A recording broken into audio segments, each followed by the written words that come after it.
Денес на Правниот факултет при Универзитетот Гоце Делчев во Штип ја имаме промоцијата на публикацијата со наслов Антидискриминационо право од авторите Жанета Поповска, која што е насловен вороден професор на Правниот факултет во Штип, професорот Лазар Јовески, кој што е професор на Правниот факултет Јунистинијан Прави при Универзитетот Свети Кирил и Методи, и професорот Јулиус Ростас, кој што има повеќе афилијации на универзитети во Германија и во Унгарија. Целта на овој учебник, нова публикација е всушност да ја подигне свеста за разбирањето на правото на еднаквост, но и на борбата против дискриминацијата како во работните односи, така и во сите области и во сите сфери на правото. Публикацијата е пишувана на доста едноставен и разбирлив начин за да биде лесно сватлива не само за правниците, туку за целата академска јавност. Посебен придонес на ова публикација што за прв пат на нашата територија имаме поглавје кое што го обработува антициганизмот како нова концепција која што ја согледуваме и подигање на свеста за предизвиците со кои што се соочуваат ромите како популација и кои начини ќе доведат до нивна поголема инклузивност во нашата држава. Во публикацијата има богата судска пракса како од нашата држава, значи национална, така и меѓународна, и од Европскиот суд за човекови права, во кој што се апострофираат сите проблеми кои што ги имаат луѓето кои што се припадници на маргинализираните заедници. Праксата покажува дека ниедно поле, ниеден сегмент од правосудниот систем не е имуно на дискриминација. Дали ќе станува збор за дискриминација врз основа на расна или етничка припадност, политичка партија или слично, дали ќе станува збор во работните односи, во вработувањето или можеби веќе кога ќе се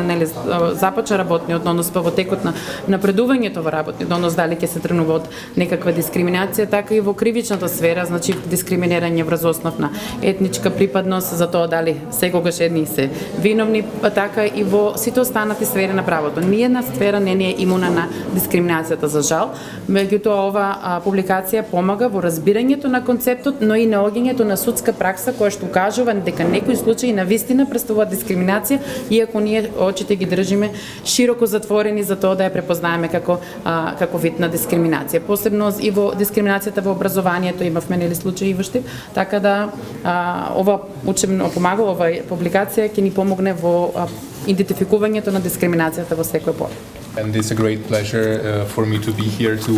present this book on anti-discrimination law here at the Law Faculty of the Goce Delčev University of Štip. Навистина ми представува задоволство што сме тука денес заедно со вас во Штип, каде што имаме можност да присуствуваме на промоцијата на најновата книга за антидискриминационо право на Правниот факултет во Штип. Морам да кажам која е работата на Советот за Европа, каде што Советот за Европа е инволвиран не само во утврдувањето на стандардите, туку и во оние сите активности кои подразбираат следење на сето она што се случува. Значи, она што го споменав е самото работење на Европската комисија и она што се работи во поглед на самиот расизам и толеранцијата. Се осврнуваме исто така на регулативни препораките кои што се даваат и поглавието 13, во поглавието 13 конкретно се осврнуваме и на делот на антициганизмот. Морам да кажам дека во ова поглавје, значи, кој со прв пат се обработува во Македонија, станува збор за учебник, каде што за прв пат се осврнува внимание на антициганизмот и ова ќе биде дел од самите наставни програми, не само на универзитетите, туку и пошироко, и тоа за прв пат во Македонија. Значи да нагласам дека не станува збор директно за Европската комисија, битно беше спомнато, тука Европската комисија која што работи на толеранција и на